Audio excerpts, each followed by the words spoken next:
Olá pessoal, como estão vocês por aí? Tudo bem? Espero que sim. Vamos retomando aqui nossos assuntos hoje falando sobre o imperialismo no século XIX, retomando os assuntos que nós começamos a ver e principalmente a questão do imperialismo, partilha da África e da Ásia. Então vamos lá? Vamos seguir.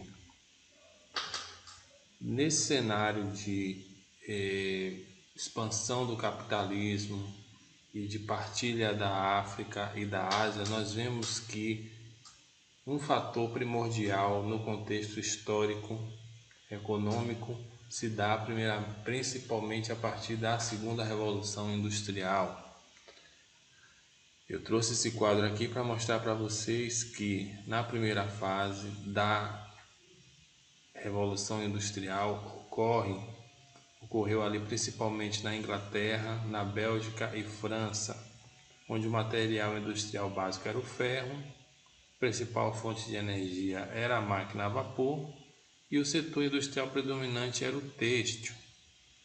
Era um capitalismo competitivo ou de livre concorrência, predomínio do capital industrial. As condições gerais da classe operária eram a exploração em larga escala de trabalho. Vocês devem lembrar do trabalho infantil, principalmente ali nas indústrias. Trabalho infantil principalmente utilizado para pequenas peças na montagem ali das máquinas. O trabalho feminino e as longas jornadas de trabalho. Ações que ocorreram nesse período, o ludismo e o cartismo. Ali foram revoltas, rebeliões que os trabalhadores fizeram pelas condições de trabalho em que viviam, principalmente destruindo máquinas.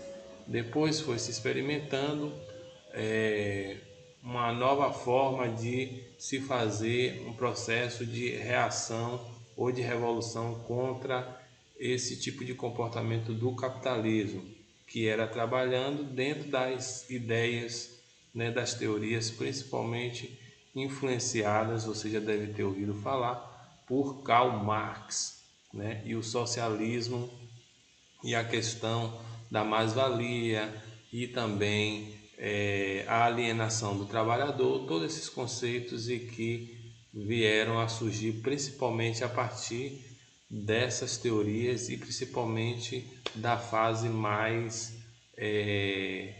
vamos dizer assim, expressiva, mais bruta do capitalismo, principalmente na primeira Revolução Industrial.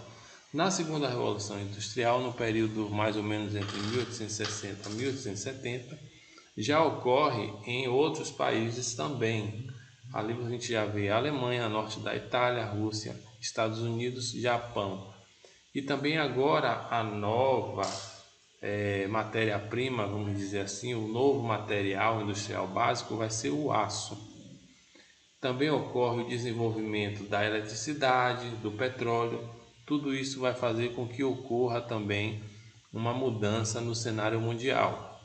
Você tem a indústria petroquímica, a siderúrgica, o material bélico, naval e etc. O capitalismo agora, ele passa de ser de livre concorrência e passa agora para um período monopolista ou financeiro, onde os bancos vão fazer um papel principal na pujança, vamos dizer, desse capitalismo. Progressiva diminuição da jornada de trabalho, regulamentação do trabalho feminino, então foram ações que demandaram uma mudança nesse cenário do capitalismo da Revolução Industrial. Organização sindical, criação de associações internacionais dos trabalhadores. As empresas também formaram grandes conglomerados econômicos. E aqui estão alguns conceitos desses econômicos dessas empresas. Então você tem holding, tem o trust, tem o cartel. Os holdings são empresas financeiras que controlavam complexos industriais a partir da posse de suas ações. Elas controlavam verticalmente todo o controle, toda a produção e a utilização de certas matérias-primas, tinha um controle ali, acionário sobre todas elas. O trust, né, que são empresas que absorvem seus concorrentes, controlando a produção, preço, dominando o mercado.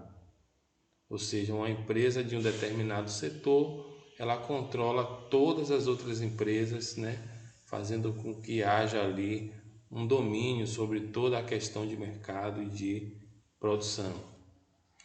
O cartel, né, que são empresas que se associam para evitar concorrência, dividindo os mercados. Hoje a gente pode até imaginar que seja esse cartel que é vamos dizer assim, uma espécie de controle dos preços. Tais empresas se reúnem e elas colocam um preço que já está ajustado para que essa concorrência seja dividida entre mercados. É uma espécie de monopólio. Mas esse crescimento capitalista, né, fez com que ocorresse também um excesso de capital, de produção e de mão de obra. A solução para resolver essa crise foi transformar áreas externas em áreas periféricas do capitalismo.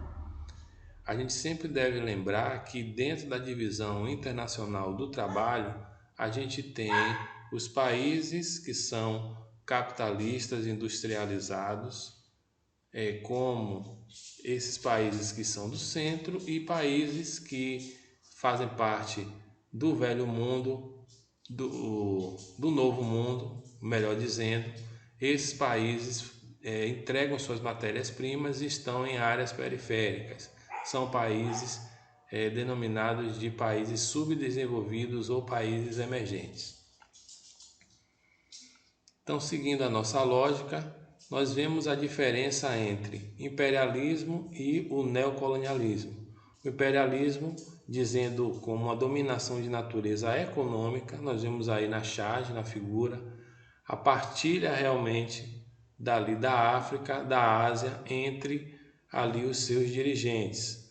Nós vemos ali, podemos ver o czar da Rússia, podemos ver a rainha Elizabeth, podemos ver também outras figuras da Ásia, ou seja, todos esses reunidos para dominar ali parte, dividir toda essa fatia ali da Ásia e da África. Esse neocolonialismo tem um caráter mais militar, é uma dominação militar e política. Nós vemos a política do grande porrete, que é o Big Stick, que é o domínio americano sobre principalmente ali as áreas de Cuba, como um protetorado dos Estados Unidos. Temos as teorias que justificavam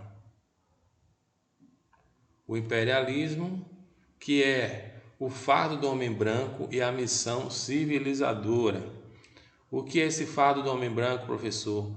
É a questão de o homem branco ser o responsável por levar a civilização, levar o desenvolvimento, levar melhores condições de vida para essas regiões onde havia o atraso, havia o subdesenvolvimento.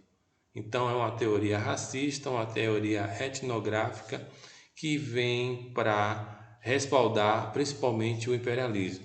Fora o darwinismo social, que é a seleção natural das espécies, onde as espécies inferiores, ou seja, os negros, os nativos, eles são inferiores ao homem quando comparados ao homem branco europeu. Então, em 1884 ocorreu a Conferência de Berlim, em que ocorreu também a partilha ali do continente asiático, né? A Europa ali dominando. Então vocês podem ver no mapa aqui a possessão belga, francesa, italiana, né? Inglesa, tá joia? Nesses tipos de colônia do neocolonialismo, nós temos que as colônias de enquadramento, elas eram principalmente uma minoria dirigente europeia que controlava países artificiais. Países artificiais, entendam, países que foram criados, né, para serem explorados, para serem colônias. Então, na Índia, ali, 5 mil funcionários ingleses controlavam 3 milhões de indianos. Havia também as colônias de enraizamento, que a maioria da população de origem europeia ignorava as populações nativas, exemplo, Austrália, Nova Zelândia e Canadá. E o protetorado, que eram colonizadores que preservam oficialmente os poderes locais, exercendo uma dominação indireta. Que dominação indireta é essa? Ou seja, aqueles governos tinham que ter relações com aquele país dominante, aquela nação dominante. Essa é a chamada dominação indireta. Na Ásia, a gente tem um evento muito importante que foi ali a chamada Guerra do Ópio. A Grã-Bretanha vendia ópio indiano para o Império Chinês e ali o governo de Pequim resolveu proibir a transação da droga. Eles disseram assim, não, agora a gente vai tocar o barraco e a gente não vai mais permitir que o ópio seja comercializado. O que foi que ocorreu? Londres declarou guerra à China e aí obrigou a China a abrir os portos, né? Abrir 5 portos ao comércio britânico e aí pagar uma dívida, uma indenização de guerra e ainda entregar Hong Kong, na qual ficaria sob domínio inglês por 100 anos. Tá joia? Na América Latina, a gente teve, principalmente, nós já estudamos o imperialismo estadunidense, as áreas de influência americana no Brasil, no Chile, toda essa região aqui da América Latina, que são colônias informais que exportam produtos primários e minérios. Respaldado também nessa política em que os proprietários de terra se beneficiavam desse processo. São as chamadas elites políticas, né, da América Latina. Os países que controlavam a América Latina o país que controlava a América Latina era os Estados Unidos. Aí as ações dos Estados Unidos, a Guerra Hispano-Americana, como eu falei, Porto Rico e Cuba, que tornou-se em um protetorado americano, a ilha de Cuba, né, Porto Rico, baseado também na teoria de Roosevelt, chamada do Big Stick Policy, o grande porrete, né? A intervenção no Panamá, a construção do canal, República Dominicana, o controle das finanças e na Nicarágua também a ocupação militar. Então, tudo isso vocês vejam que se trata de ações imperialistas dos Estados Unidos na América Latina. Em Honduras, El Salvador e Costa Rica, ocorreu também o enclave bananeiro. No México, o país mais atingido pelo imperialismo norte-americano, né? E as resistências ao imperialismo. Aí a gente tem na Inglaterra contra a China, a Guerra dos Cipaios, a Guerra dos Boers, a Inglaterra com os fazendeiros holandeses e a Guerra dos Boxers, que foi Inglaterra, Alemanha, França, Estados Unidos e Japão contra a China. Nesse contexto, na Ásia, o único país que resistiu ao imperialismo foi o Japão, principalmente porque o Japão conseguiu se manter com a proteção, com uma economia parecida com umas relações feudais, semi-feudais, mas que permitiu que o imperialismo não entrasse no Japão, chamada Era Meiji também, que foi o imperialismo do Japão, a industrialização japonesa. A industrialização japonesa só veio ocorrer principalmente com a entrada dos americanos.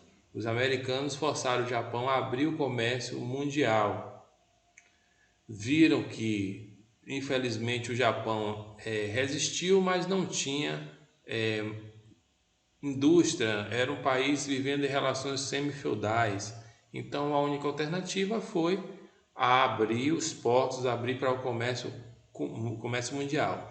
Ocorreu também a queda do shogunato, que era essa relação, né, entre ali samurais, né, entre ali essas relações agrárias e ali artesanais que ocorria na China, no Japão, perdão, melhor dizendo, no Japão, e com a queda do shogunato iniciou a era Meiji.